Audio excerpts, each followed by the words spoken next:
कल सुबह 9:30 बजे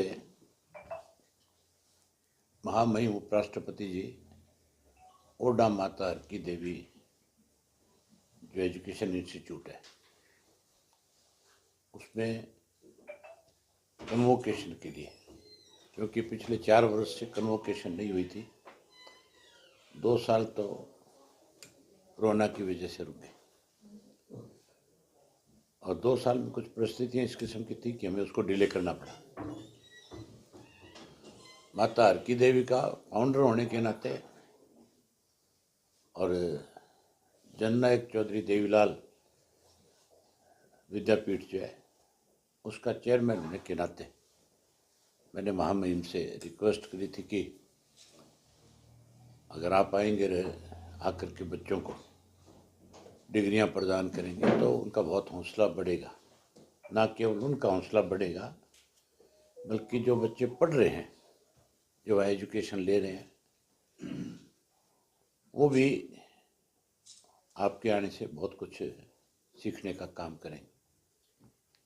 इलाके के लोगों में भी, क्योंकि हमारे यहाँ एजुकेशन की बड़ी एक कमी रही है, एजुकेशन में सिरसा जिला हमेशा पिछड़ा रहा है और चौधरी देवीलाल की भी, चौधरी ओम प्रकाश चौटाला जी की, दोनों की एक सोच थी कि एजुकेशन को अगर बढ़ावा नहीं मिलेगा तो फिर मान के चलो प्रदेश और देश का विकास नहीं होगा। इसलिए चौटाला साहब जब चीफ मिनिस्टर बने तो उन्होंने विशेष रूप से कैसे एजुकेशन को बढ़ावा मिले इसके लिए यूनिवर्सिटी बनाई, पन्नीवाड़ा मोटा में इंजीनियरिंग कॉलेज बनाया। हमने अपने स्तर पे चौधरी देवीलाल जी के जाने के बाद उनके नाम का एक बड़ा इंस्टीट्यूट एजुकेशन का बनाया।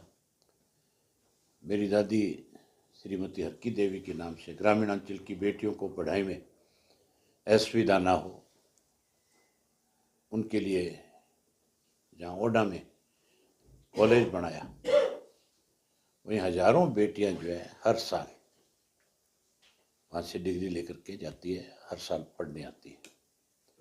और उसमें भी हमने एक तरह से निःशुल्क एजुकेशन उनको देने का काम किया है। बच्चे कैसे ओडा इंस्टीट्यूट तक पहुँचे उसके लिए गांव-गांव में बसें लगाई और उससे ग्रामीण अंचल की बच्चियों को बहुत बड़ा फ़ायदा मिला, क्योंकि सरसा तक पढ़ने के लिए आने में उनको बहुत सारी असुविधाएं होती थी। पहली बात तो सरकारी जो कॉलेज था उसके पास कोई ऐसे साधन नहीं थे कि वो उनको समय पे उनके गांव से ले ले और समय पे उनके गांव में उनको छोड़ दें। हमने वो सारी सुविधाएं मुहैया कराई। मैंने जब महामहिम से सारी बातें शेयर करी पिछले दिनों मिल करके तो उन्होंने खुशी का इजहार किया और उन्होंने कहा कि भी मैं स्वयं आऊँगा और मैं स्वयं ग्रामीण अंचल के बच्चों को प्रोत्साहित करने का काम करूँगा। उसके साथ साथ हम चौधरी ओम प्रकाश चौटाला जी का एक म्यूजियम स्थापित करेंगे। उस म्यूजियम की आधारशिला भी उन्हीं से रखवाएंगे, वही रखेंगे, क्योंकि चौटाला साहब के और उनके आपस में बहुत गहरे संबंध रहे हमेशा। जहाँ राजनीतिक तौर पे उनके अच्छे ताल्लुकात थे, वहीं सामाजिक तौर पे बहुत गहरे संबंध रहे। तो आप लोगों को भी विशेष रूप से निमंत्रण है कि कल महामहिम के दोनों प्रोग्राम जो है, जो 9:30 बजे माता हरकी देवी का है और उसके बाद 10:30 बजे अपने JCD में जननायक चौधरी देवीलाल विद्यापीठ में जो है, उन दोनों में आप आमंत्रित हैं। अनिल विज का बयान नहीं पढ़ा आप लोगों ने? क्या कहा था उन्होंने कि मुख्यमंत्री अभी तो हवा में है।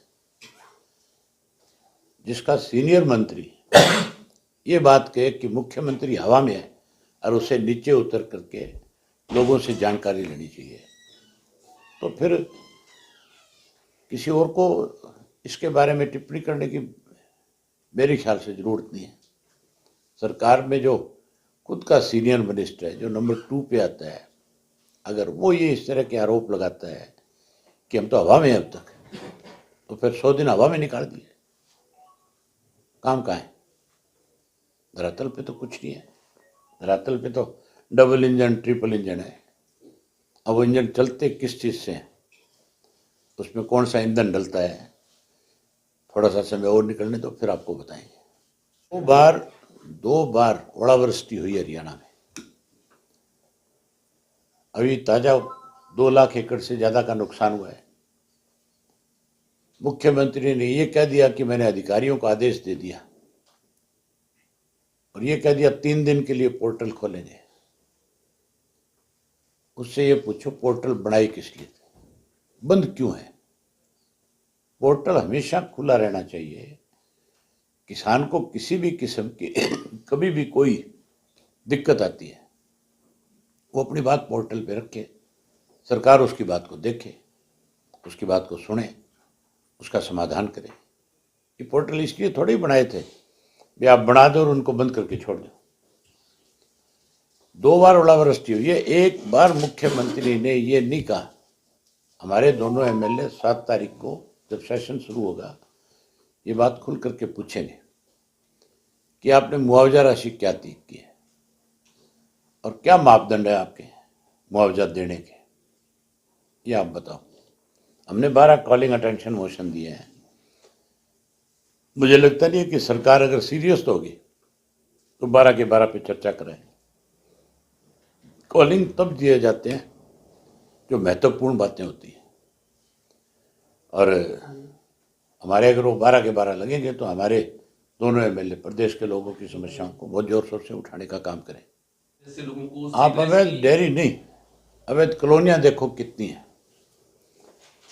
डेयरी वाला तो गरीब आदमी है, दूध बेच करके अपना गुजारा कर रहा है, वो कोई मालदार आदमी नहीं है। जिन लोगों ने अवैध कॉलोनियां काटी, जिन्होंने लाखों करोड़ रुपया अवैध तरीके से कमाया, सरकार ने उनके खिलाफ कार्रवाई करने की बजाय अवैध कॉलोनियों को नियमित कॉलोनियां करने का काम किया है। उनको छूट दी है कि भी कोई भी सरकार के संरक्षण में आकर के इस तरह की चीजों को बढ़ावा दे करके कमाई कर सकता है। जो इस तरह की कॉलोनियां काटने वाले लोग हैं वो 100% सरकार के मिनिस्टरों से, चीफ मिनिस्टर से और बड़ी पहुंच रखने वाले लोगों के साथ संबंध रखते हैं, और वो फिर अवैध तरीके से इस तरह की कॉलोनियां काट करके अपनी जेब भरते हैं।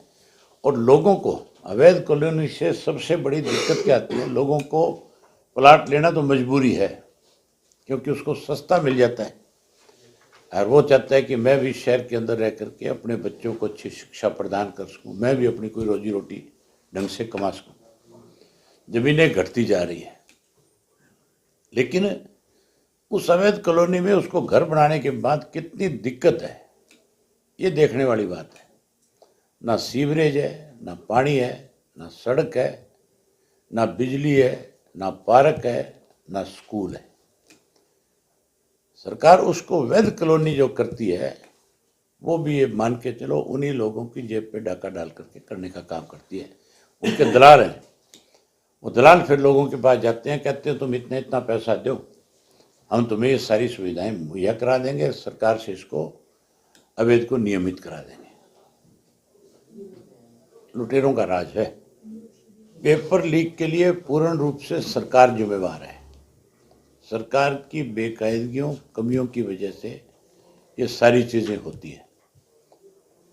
जहां डर नहीं होगा प्रशासन का, वहां पे इस तरह के काम होंगे। लंबे समय से ऐसे लोगों को प्रोत्साहित किया जाता है जो गलत कामों को बढ़ावा देते हैं, चाहे नशा बेचने वाले हैं, चाहे कोई पेपर लीक वाले हैं, चाहे कोई अवैध कॉलोनियों वाले हैं, और चाहे कोई लूटने वाले हैं। ये गैंगवार जो है ये भी सरकार की वजह से है।